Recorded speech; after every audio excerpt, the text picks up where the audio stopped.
Mechanical engineering ડિપાર્ટમેન્ટમાં diploma semester 4થમાં આવતા subject total quality મેનેજમેન્ટમાં આજે આપણે એક્સપેરિમેન્ટ નંબર 1 જોઈશું, જેનું એમ છે to study about quality circle. એટલે કે જે ક્વોલિટી સર્કલ ટેકનિક છે એના વિશે આપણે આજે ડિટેલમાં અભ્યાસ કરીશું. સૌથી પહેલાં ક્વોલિટી સર્કલ શું છે? તો ક્વોલિટી સર્કલ છે એ સ્મોલ ગ્રુપ છે એમ્પ્લોઈઝનું, જે પોતાની મરજીથી એક ગ્રુપમાં રેગ્યુલર ઇન્ટરવલ જે છે એમાં મળે અને જે એમના ડેલી વર્ક રિલેટેડ પ્રોબ્લેમ હોય એને આઈડેન્ટિફાય કરે, એને એનાલાઇઝ કરે અને જે વર્ક રિલેટેડ પ્રોબ્લેમ છે એને સોલ્વ કરે. તો આ જે સ્મોલ ગ્રુપ છે એમ્પ્લોઈઝનું, જે વોલેન્ટરીલી મળે છે, એને આપણે શું કહેવાય? Quality circle. હવે જે આ ટેકનિક છે એનાથી શું ફાયદો થાય છે કે જે એમ્પ્લોઈઝ છે એમને એ ફીલ થાય છે કે જે મેનેજમેન્ટ છે એ એમના આઈડિયાઝ જે છે એમને કન્સિડર કરે છે અને જે આઈડિયાઝ છે એના થ્રુ જે ક્વોલિટી, પ્રોડક્ટિવિટી ને જે ઓવરઓલ વર્ક એન્વાયરમેન્ટ છે એ ઇમ્પ્રૂવ થાય છે. આ જે કન્સેપ્ટ છે એ જાપાનમાં 1960થી એનું ઉદ્ગમ થયેલું છે અને એના પછી જે ટોટલ ક્વોલિટી મેનેજમેન્ટ જે આપણે અત્યારે રિસન્ટલી સાંભળીએ છીએ, તો જે ટોટલ ક્વોલિટી મેનેજમેન્ટ કન્સેપ્ટ છે એ જે છે એ જાપાનથી આવ્યું છે અને આ એનો એક ભાગ છે. હવે ફીચર્સ ઓફ ક્વોલિટી સર્કલ, એટલે કે ક્વોલિટી સર્કલમાં કયા કયા મેઇન પાસા છે? તો પહેલું છે વોલેન્ટિયર પાર્ટિસિપેશન. બરાબર, એટલે કે જે ક્વોલિટી સર્કલનું ગ્રુપ બને છે એમાં દરેક એમ્પ્લોયી જે એમાં પાર્ટિસિપેટ કરે છે એ વોલેન્ટિયરલી પાર્ટિસિપેશન હોવું બહુ જરૂરી છે.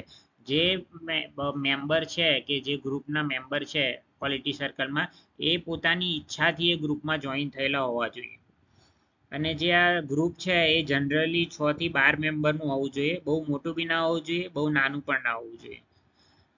અને મીટિંગ્સ જે છે એ જનરલી વન્સ અ વીક અથવા ફોર્ટનાઇટ હોવી જોઈએ. અને જે મેઇન ફોકસ છે એ ક્વોલિટી, સેફ્ટી, કોસ્ટ ને પ્રોડક્ટિવિટી હોય છે. અને મોસ્ટલી જે ગ્રુપના મેમ્બર જોઈન થયેલા હોય એમના વર્ક રિલેટેડ પ્રોબ્લેમ ઉપર ફોકસ હોય છે. મેમ્બર્સને ટ્રેનિંગ આપવામાં આવે છે કે એ લોકો પ્રોબ્લેમ સોલ્વિંગ સારી રીતે કરી શકે, અથવા તો જે પ્રોબ્લેમ સોલ્વિંગના ડિફરન્ટ ટૂલ્સ છે એમને ટ્રેનિંગ આપવામાં આવે છે કે જેનાથી એ લોકો એનું યુઝ કરી શકે છે. અને ક્વોલિટી સર્કલને ઇમ્પ્લિમેન્ટ કરવા માટેનું એક બહુ જરૂરી પાસું એ છે કે જે ટોપ મેનેજમેન્ટ છે એ કન્ટિન્યુઅસલી આ ક્વોલિટી સર્કલને ઇમ્પ્લિમેન્ટ કરવા માટે જે ગ્રુપ છે એને એન્કરેજમેન્ટ અને રિવોર્ડ્સ આપતો હોવું જોઈએ. સ્ટેપ્સ છે ક્વોલિટી સર્કલના, એ આપણે 1 by 1 જોઈએ. ફર્સ્ટ છે પ્રોબ્લેમ આઈડેન્ટિફિકેશન. તો જે મેમ્બર્સ છે એ સૌથી પહેલાં પ્રોબ્લેમને આઈડેન્ટિફાય કરશે. એમના વર્ક રિલેટેડ જે પ્રોબ્લેમ હશે એમને એ પહેલાં આઈડેન્ટિફાય કરશે. પછી જે ડિફરન્ટ ટાઈપ્સના વર્ક પ્રોબ્લેમ એમના નજરમાં આવશે એમાંથી કોઈ એવો પ્રોબ્લેમ સૌથી પહેલાં સિલેક્ટ કરવામાં આવશે જે ફિઝિબલ હોય. પછી એને ડેટા કલેક્ટ કરવામાં આવશે, ડેટાને એનાલાઇઝ કરવામાં આવશે, cause and effect diagram, Pareto chart, આ બધા શું છે ડેટાને એનાલાઇઝ કરવા માટેના ટૂલ્સ છે.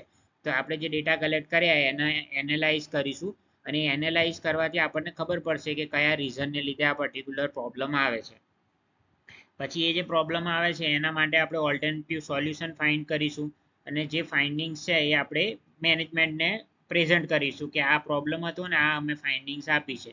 અને જ્યારે ટોપ મેનેજમેન્ટનું કમિટમેન્ટ હોય અને એ લોકો સપોર્ટ કરવા માટે રેડી હોય અને એ લોકો અપ્રુવલ આપે કે આ સોલ્યુશન તમે ઇમ્પ્લિમેન્ટ કરી શકો છો, તો આપણે પછી એ જે સોલ્યુશન છે એને આપણે ઇમ્પ્લિમેન્ટ કરી શકીએ છીએ. અને એક રિવ્યૂ પણ કરી શકીએ છીએ કે આપણે જે સોલ્યુશન ઇમ્પ્લિમેન્ટ કર્યા એનાથી શું રિઝલ્ટ આવ્યું અને એ રિઝલ્ટ કઈ રીતે આપણે મેન્ટેન કરી શકીએ છીએ. હવે બેનિફિટ શું છે ક્વોલિટી સર્કલના? તો એ બંને સાઈડના બેનિફિટ છે. એમ્પ્લોઈઝ માટે પણ બેનિફિટ છે અને મેનેજમેન્ટ માટે પણ બેનિફિટ છે. તો સૌથી પહેલાં આપણે એમ્પ્લોઈઝ માટે બેનિફિટ જોઈએ. તો સૌથી પહેલું છે જોબ સેટિસ્ફેક્શન ને મોટિવેશન. જ્યારે એમ્પ્લોઈઝને એવું લાગે કે ઓકે, મારા જે બી સજેશન છે એ ટોપ મેનેજમેન્ટ કન્સિડર કરે છે અને મારા સજેશનથી કંઈક સોલ્યુશન પ્રોવાઈડ થયું છે, તો જે એમ્પ્લોઈઝ છે એમને જોબ સેટિસ્ફેક્શન મળશે અને વધારે સારી રીતે કામ કરવાનું મોટિવેશન મળશે. બીજું છે કે એક ટીમ વર્ક ને કોમ્યુનિકેશન સ્કિલ જનરેટ થાય છે જે બી મેમ્બર્સ એમાં ઇન્વોલ્વ હોય છે. ત્રીજું છે કે જે પ્રોબ્લેમ સોલ્વિંગ એબિલિટીઝ છે એમ્પ્લોઈઝની એ પણ ઇમ્પ્રૂવ થશે, કારણ કે ડેઈલી એ લોકો મિટિંગમાં જે બી સજેશન્સ છે એ જોશે, કયા અલગ અલગ પ્રોબ્લેમ આવે છે, આપણે કઈ રીતે એને સોલ્વ કરી શકીએ છીએ. તો જ્યારે રિપીટ કોઈ એવો પ્રોબ્લેમ આવતો હોય તો એ લોકો પોતાના સજેશન આપી શકે છે કે આનાથી સોલ્યુશન થઈ શકે છે. તો એ બધું કરવાથી એમની પ્રોબ્લેમ સોલ્વિંગ એબિલિટી પણ વધે છે. હવે બીજું છે કે ઓર્ગેનાઇઝેશનને શું ફાયદો થશે. તો સૌથી પહેલા ઓર્ગેનાઇઝેશનની જે પ્રોડક્ટ અથવા સર્વિસની ક્વોલિટી છે એ ઇમ્પ્રૂવ થશે. પછી જે વેસ્ટેજીસ, રિવર્ક અને કોસ્ટ છે એ રિડ્યુસ થશે. પ્રોડક્ટિવિટી અને એફિશિયન્સી ઇમ્પ્રૂવ થશે. એટલે એમ્પ્લોયી અને મેનેજમેન્ટના રિલેશનશિપ પણ સારા થશે, કારણ કે આમાં શું થાય છે કે જ્યારે એમ્પ્લોયી મેનેજમેન્ટને સજેશન આપે છે જેનાથી ક્વોલિટી અને પ્રોડક્ટિવિટી ઇમ્પ્રૂવ થશે, એટલે એમ્પ્લોયીને પણ સારું લાગે કે મારા સજેશનને કન્સિડર કર્યું, અને ક્વોલિટી અને પ્રોડક્ટિવિટી ઇમ્પ્રૂવ થવાથી મેનેજમેન્ટને પણ લાગશે કે સારું મારું જે એમ્પ્લોયી છે એ સારું એવું કામ કરે છે અને જે પ્રોબ્લેમ્સ આવે છે એને સોલ્વ કરવામાં હેલ્પફુલ છે. હવે આની લિમિટેશન્સ પણ છે ક્વોલિટી સર્કલની. સૌથી પહેલું છે કે મેનેજમેન્ટનો સપોર્ટ બહુ જરૂરી છે. જો તમે પ્રોબ્લેમ આઈડેન્ટિફાય પણ કરી લો અને એનાલાઇઝ પણ કરી લો અને બધા પ્રેઝન્ટ કરો રિઝલ્ટ તમે મેનેજમેન્ટ, પણ મેનેજમેન્ટ જો સપોર્ટ ના કરે અથવા તો એ કમિટમેન્ટ ના આપે એને ઇમ્પ્લિમેન્ટ કરવા માટે, તો પછી ક્વોલિટી સર્કલનો કોઈ ફાયદો નથી. બીજું છે કે જે સક્સેસ છે એમ્પ્લોયીના ઇન્ટરેસ્ટ ને પાર્ટિસિપેશન ઉપર ડિપેન્ડ કરે છે. જો એમ્પ્લોઈઝ મિટિંગમાં ખાલી આવે અને કોઈ પણ સજેશન કે કંઈ પણ ડિસ્કશન કર્યા વગર મિટિંગ પૂરી કરી દેતા હોય, તો આ જે કેસ થાય છે એમાં ક્વોલિટી સર્કલનો કોઈ ફાયદો દેખાશે નહીં. ત્રીજું છે કે જે મેઝરેબલ રિઝલ્ટ છે એને દેખાતા ટાઈમ લાગે છે.